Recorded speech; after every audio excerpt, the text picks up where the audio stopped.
전국에서 이 방송을 보고 계신 슈어다이트 회원 여러분, 그리고 IT 담당자 여러분, 안녕하세요. 슈어다이트 라이브 32번째. 오늘은 사인앱 소프트의 웹 에디터의 진화, 이런 것도 에디터에서 된다고? 라는 주제로 방송을 준비했습니다. 오늘의 사인앱 소프트 특집 웨비나 두 번째고요. 주제가 조금 거창할 수도 있는데, 자, 웹 에디터에서 이런 것도 된다.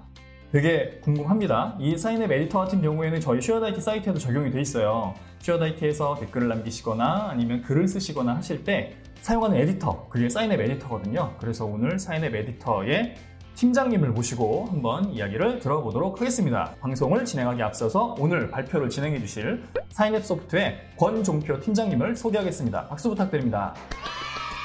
안녕하세요. 사인앱 소프트에서 에디터를 만들고 있는 권종표입니다.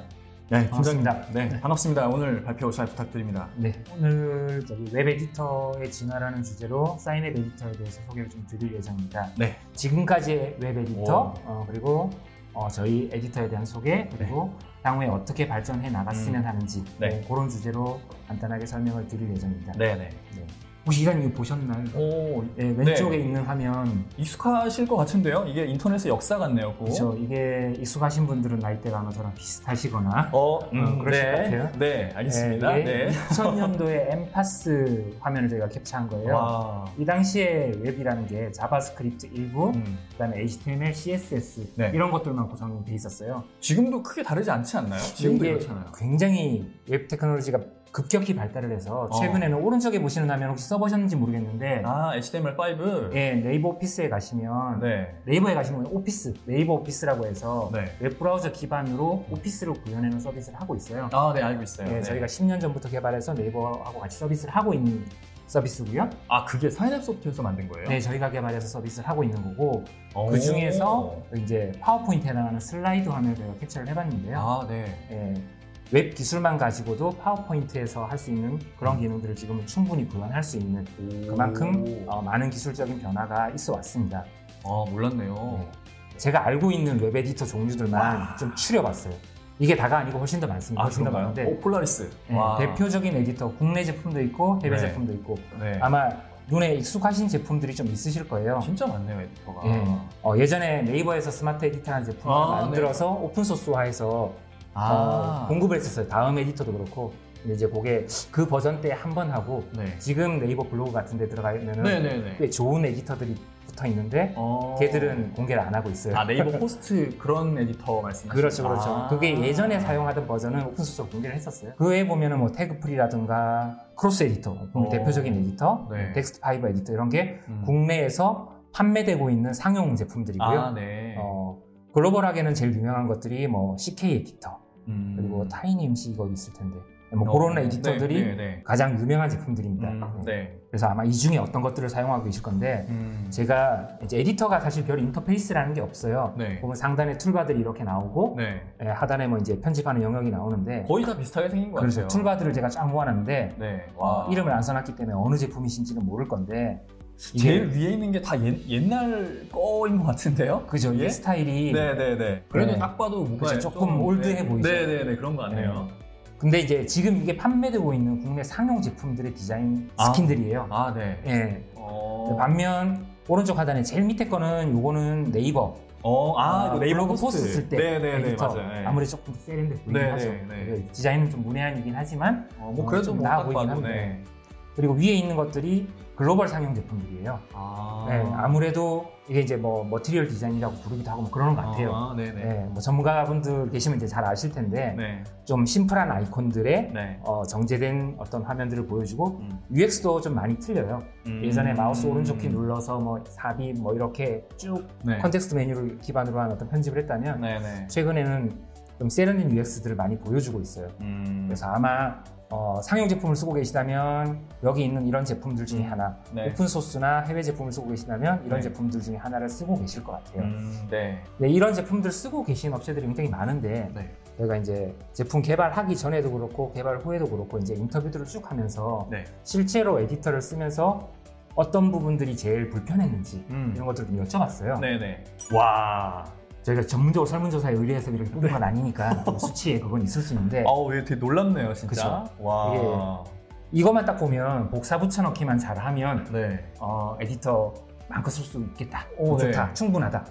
액티브엑스는 최근에 다 사용되는 추세고요. 네, 기타 뭐 편집상의 오류들이 좀 있고요. 첨부 파일인가요? 첨부는? 그렇죠. 첨부가 좀 잘 됐으면 좋겠다. 이런 요구가 조금 있었고 근데 실제로는 전부 다 복사 붙여넣기만 하신다는 거예요. 뭐 예를 들어 엑셀이나 뭐 파워포인트나 그런 데서 뭔가 이렇게 작업을 한 거를 그렇죠. 에디터에 그대로 복사 붙여넣기 해야 되는데 그렇죠. 그게 에디터에 그대로 안 나오는 거네요. 그렇죠. 그러면 그걸 다시 편집을 해야 되는데 다시 편집하게 하는 게 새로 만드는 것보다 더 어려운 경우도 많아요. 그렇죠. 그게 또 시간 낭비잖아요. 그렇죠. 예전에 저도 예전 직장에서 그룹웨어에서 기한 쓰잖아요. 네, 기한 쓰죠. 표를 엑셀로 열심히 잘 만들었어요. 맞아요. 그거를 컨트롤 C에서 그룹웨어 에디터에다 컨트롤 V 하면 이상하게 깨지더라고요. 맞습니다. 그거 맞추는데 더 오래 걸렸던 것 같아요, 진짜. 그렇죠. 그래서 저희가 개발할 당시에도 우리가 이것만 잘 만들면 충분히 경쟁력 있는 제품을 만들 수 있겠구나. 그래서 이제 좀 실제 사례를 좀 저희가 넣어봤어요. 네네네. 왼쪽 게 MS 워드 화면이고요. 네. 오른쪽 게 붙여넣기 화면인데 좀 작아서 잘 안 보이실 것 같긴 한데 그대로 갖고 오네요. 비슷해 보이긴 하죠, 그죠? 네. 근데 뭐 일부 서식이 좀 틀어지거나 이 상태에서 편집을 하면 편집이 잘 안 되거나 이런 문제들이 좀 있을 수 있고요. 그다음에 해외 업체들은 보면 못 쓰겠네 이거. 그렇죠, 많이 날아가요. 네. 새로 그려야겠네요. 그렇죠. 컨텐츠를 필터링을 많이 한다는 얘기고요. 이게 이제 HTML이 기본적으로 워낙 그 자유도가 높은 마크업이다 보니까 그걸 그대로 받아들이고 나면 편집이 잘 안 돼요. 그럼 그걸 어떤 에디터 나름대로 뭔가 정제해서 딱 보여주는 거네요. 그렇죠. 편집 가능한 형태로 정제해서 보여주는 거에 초점을 맞추고 있는 것 같고 국내는 편집보다는 가급적이면 원본을 유지하는 데 신경 쓰고 있는 것 같아요. 네, 맞아요. 맞아요. 그래서 이렇게 에디터에서 제대로 안 되면은 그걸 또 다시 이미지 파일로 그렇죠. 저장한 다음에 그대로 갖다 그냥 첨부를 해버리잖아요. 네네네, 맞습니다. 그래서 비슷한 사례인데 여기는 나오네. 이미지랑 텍스트가 같이 있죠. 네네. 같이 있는데 얘는 기술적인 한계 때문에 안 돼요. 복사 붙여넣기를 하면 이미지가 들어오질 않습니다. 국내 마찬가지고 해외도 마찬가지고 되는 제품이 없어요. 예전에 액티브엑스 기반 에디터들은 이런 게 됐어요. 워드에다가 그렇게 작업을 해놓으신 거죠. 워드 파일에다가. 그런 다음에 워드에 텍스트랑 이미지를 같이 복사해서 붙여넣으면 이미지가 날아가 버리는 거예요. 그런 문제가 있는데 기술적으로 보면 여기 있는 수치가 뭐 정확하게 의미가 있는 수치는 아니긴 한데요. 원본 문서에서 저희가 컨트롤 C를 딱 하면 그러면 예를 들면 MS 워드가 HTML 마크업을 만들어서 클립보드에 넣어줍니다. 클립보드라는 게 이제 시스템 클립보드 안에 넣어주는데 이미 원본 문서를 자기들이 해석해서 그나마 제일 비슷한 형태로 마크업을 만들어서 넣어주는 거죠. 근데 문서가 HTML로 바뀌면서 기본적으로 누락이 있을 수밖에 없어요. 바뀌는 게 있으니까요. 그럼 이제 클립보드로 들어올 때 대략 한 10% 정도 누락이 된다고 보면 그 다음에 붙여넣기를 하면 브라우저를 통해서 에디터에 표시를 해줘야 되는데 브라우저에서 또 이렇게 또 날아가는 거네요. 그렇죠. 예를 들면 i 같은 브라우저는 클립보드에 직접 접근할 수가 없어요. 보안 때문에. 아예 클립보드에는 텍스트밖에 못 꺼내도록 API가 나와 있어요. 그리고 이미지는 보통 어떻게 들어있냐면 이미지랑 텍스트를 같이 복사하면 C 드라이브 어디 템포러리에 어떤 이미지 경로가 들어있어요. 그럼 브라우저에서 그 로컬 경로에 있는 이미지에 접근해서 업로드를 시켜야 되는데 브라우저에서 PC에 있는 파일을 마음대로 업로드할 수 있으면 사용자 의지와 상관없이 보안적으로 굉장히 취약해지겠죠. 그러겠죠. 그래서 그걸 다 막고 있어요. 그래서 결과적으로는 브라우저에서 제한적인 컨텐츠를 가져와서 에디터에 편집할 수 있는 형태로 또 뭔가 필터링하고 나면 이것도 빠지고 저것도 빠지고 해서 부실한 데이터가 나올 수밖에 없는 거죠. 제가 이제 열심히 설명을 드렸는데 저희는 이걸 엄청 잘하느냐? 기술적인 제약이라서 저희도 안 돼요. 저희도 안 되는 걸 제가 열심히 설명을 드린 거예요. 안 되면 어떻게 해요? 대안이 필요한데. 네네네. 그래서 이제 저희가 그러면 왜 복사 붙여넣기를 이렇게 많이 사용하시는지를 좀 많이 여쭤봤어요. 결국은 두 가지 이유인데 에디터에서 워드처럼 문서를 편집하고 싶은데 편집이 너무 불편하다는 거예요. 일단 기본적으로. 뭐 대부분 그렇잖아요. 그래서 워드에서 따로 작성한 다음에 붙여넣기 하는 거잖아요. 그렇죠. 엑셀도 마찬가지고. 또는 벌써 문서가 다 만들어져 있는 거예요. 예를 들면 공공기관이라 그러면 내부에 아래 한글 같은 문서를 작성을 해서 내부 품위를 다 맞죠. 그런 다음에 그걸 홈페이지 같은 데 게재를 하거나 아니면 뭐 안에 내부 업무 시스템에다가 게재를 할 때는 이제 이미 작성된 컨텐츠니까 그걸 그대로 복사 붙여넣기 해서 쓰고 싶은 거고 두 가지 이유로 원본 문서에서 복사하는 거를 선호한다는 얘기더라고요. 그래서 그러면 복사 붙여넣기를 기술적으로 해결할 수 없다면 편집이 아주 잘 되게 하거나 아니면 원본 문서를 어떻게든 잘 해석해갖고 에디터에서 쓸 수 있게 해주거나 이미지로 변환해서 올려주면 좋을 것 같은데 편집을 못하잖아요. 일부를 좀 고치고 싶거나 이러면 편집을 해야 되는데 네네네. 예를 들면 파워포인트 같은 문서는 컨트롤 C, 컨트롤 V를 딱 하면 파워포인트가 클립보드에 이미지를 딱 만들어서 넣어줘요. 통짜로 탁탁탁. 그런 것들은 그냥 그대로 들어오긴 하는데 편집이 안 되네. 그렇죠. 나중에 저장했다가 뭐 잠깐 고치고 싶으면 안 되네. 다시 파워포인트 열어서 고쳐가지고 복사 그렇죠. 붙여넣기를 해야 되는 거죠. 그렇죠. 네. 이런 것들이 너무 불편하다는 얘기죠. 그게 사인앱 소프트 에디터에서는 뭐 되는 것 같습니다. 뭔지 잘 모르겠지만 뒤에 이제 그걸 저희가 어떻게 해결했는지 네. 설명을 좀 드리겠습니다. 네. 그래서 저희가 이제 리얼 위직 에디터라고 해서 네. 저희 타이틀을 정하고 저희 제품에 대해서 이제 좀 소개를 좀 드릴 예정입니다. 저 맨 처음에 이 위즈위그를 봤을 때 오타인 줄 알았어요. 그렇죠. 철자가 좀 이상하죠. 네. 그래서 이게 뭔가 무슨 약자는 아닌 것 같고 이상하다 오타인가 했는데 검색해보니까 이런 게 이게 약자더라고요. 그렇죠. 칠 때마다 헷갈려요, 저게. 네. 네. 그래서 저희 에디터에 대해서 간략하게 좀 소개를 시켜드릴 예정이고요. 타이틀을 거창하게 달았어요. 차원이 다른 HTML5 웹 에디터라고 합니다. 어떤 차원이 다른지. 세계 최초로 만든 기능들이 몇 가지 있어요. 정말 세계 최초예요? 네, 정말 세계 최초. 우와. 그래서 세계 최초라는 타이틀을 붙일 수 있을 정도면 그래도 차원이 다르다 이렇게 써줘도 괜찮지 않을까. 네. 그래서 자랑을 한번 해보고 설명을 좀 드리겠습니다. 네. 그래서 처음으로 소개시켜드릴 기능은 임포트라는 기능이에요. 네네네. 아까 말씀드린 것처럼 복사 붙여넣기에 제약이 있으니까 저희는 그러면 원본 문서를 그대로 불러와보자. 에디터에서. 네, 왜냐면 저희가 네이버 오피스를 하면서 웹상에서 문서를 컨트롤할 수 있는 기술들을 이미 개발을 했고요. 아시는 것처럼 저희가 전자문서만 한 20년 동안 전문적으로 처리해온 회사다 보니까 문서 포맷을 분석하고 얘를 렌더링하는 쪽은 그래도 좀 자신 있거든요. 그래서 문서를 직접 불러서 편집을 해야겠다. 그렇게 해서 아래 한글, 워드, 엑셀, ODT라고 오픈오피스에 사용하는 문서 포맷이 있습니다. 그런 포맷들을 불러와서 직접 편집할 수 있는 기능을 만들었고요. 데모 보여드리기 전에 간단하게 메커니즘 소개를 드리면 이렇게 에디터에다 문서를 뭐 드래그 앤 드롭을 하든 열기를 하든 넣으면 일단 얘를 와스 서버로 전송을 해야 돼요. 와스 서버로 문서를 그대로 전송을 하면 이 임포트 서버라는 거는 와스 서버 안에 어떤 패키지로 그냥 들어가 있을 수도 있고요. 별도로 독립적인 서버로 구축할 수도 있습니다. 그래서 여기에서 이 임포트 서버에 있는 저희 변환 모듈 C++로 개발되어 있는 실행 모듈이 있어요. 그쪽으로 던져주면 걔가 에디터가 해석할 수 있는 어떤 형태의 중간 모델을 만들어줘요. 그 모델을 와스 서버로 가지고 와서 문서 실제 본문에 해당하는 데이터는 시리얼라이즈해서 에디터로 보내고요. 태그가 내려가는 건 아니고 독특하게 생긴 데이터가 넘어가요. 그리고 문서 안에 이미지라든가 메타 파일이라든가 차트 이런 이미지 객체들이 있잖아요. 그런 애들은 브라우저에서 보려면 서버에 남아있어야 되거든요. 그렇겠죠. 그렇죠. 그런 애들은 경로와 함께 서버에 남겨놓고 이제 본문 데이터만 에디터로 보내주는 거죠. 이렇게 해서 에디터에 문서를 그대로 놓고 편집할 수 있는 형태를 만든 거고요. 대표적으로 여기 이제 저희가 레퍼런스 3개를 꼽아놨는데요.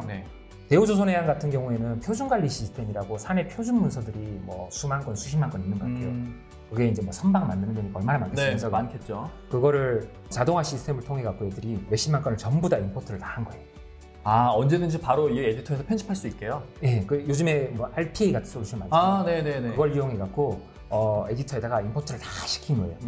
시켜서 그걸 데이터베이스화 해버렸어요. 해놓고 그걸 에디터에서 불러다가 문서를 직접 불러올 수도 있지만 표준관리 시스템이라는 것 자체가 KMS 같은 거라서 모든 표준을 문서가 아니라 이제는 온라인에서 관리하겠다 이거거든요. 그래서 임포트 해놓으면 걔들이 목차도 생성되고 본문이라고 이렇게 그런 식으로 다 새로 파싱을 해갖고 구성을 해놓은 거고요. 포스코 ICT 같은 경우에는 사규관리 시스템, 여기도 문서가 굉장히 많은 시스템이고요. 이런 것들을 한 번에 임포트해서 컨트롤할 수 있도록 쓰고 계시고 국세청 같은 경우에는 법령정보 시스템이라고 해서 이게 예전에 액티브엑스로 아래 한글 데이터를 파싱해서 이렇게 XML로 바꿔주던 시스템이 있었나봐요. 그게 이제 액티브엑스도 못 쓰게 되고 관리도 안 되고 하니까 돌아가지 않으니까 대체품을 찾다가 저희랑 연락이 돼서 저희가 아래 한글을 임포트해서 데이터를 만들어주면 그걸 특정한 규칙에 의해서 파싱해갖고 데이터베이스하는 그런 시스템. 그래서 일반적으로 임포트는 기본적으로는 문서를 많이 다루는 시스템에서 더 선호하시는 것 같긴 해요. 그래서 요거를 제가 간단하게 데모를 좀 보여드릴게요. 자, 지금 요 창 보이시죠? 실제 사인앱 에디터의 에디터 창입니다. 여기 보시면 제가 샘플 문서들을 좀 준비를 해놨어요. 그래서 먼저 docx 파일을 여기 본문에 드래그를 해보겠습니다. 몇시겠습니까? 바로 보이죠? 워드 파일 원본이랑 크게 다르지 않는 거 같네요. 원본을 제가 한번 보여드려야겠구나. 원본은 자, 워드가 지금 다른 창에서 열리고 있는데요. 자, 다른 창에서 열린 거를 네, 그대로 여기 보이네요. 네, 이게 원본입니다. 이게 워드 파일. 이게 워드 파일이고요. 네. 보시는 것처럼 표, 또는 제가 이미지로 아마 만들어놨을 거예요. 네. 이미지, 이런 서식들이 그대로 유지가 되면서 들어오죠. 똑같은데요? 그렇죠. 이게 물론 주간격이라든가 자간이라든가 그런 기본적으로 폰트가 바뀌기 때문에 네네네. 그런 것들이 좀 차이가 있을 수는 있는데 네. 이 상태에서 내가 원하는 대로 컨트롤하기는 훨씬 쉬울 수 있다는 거죠.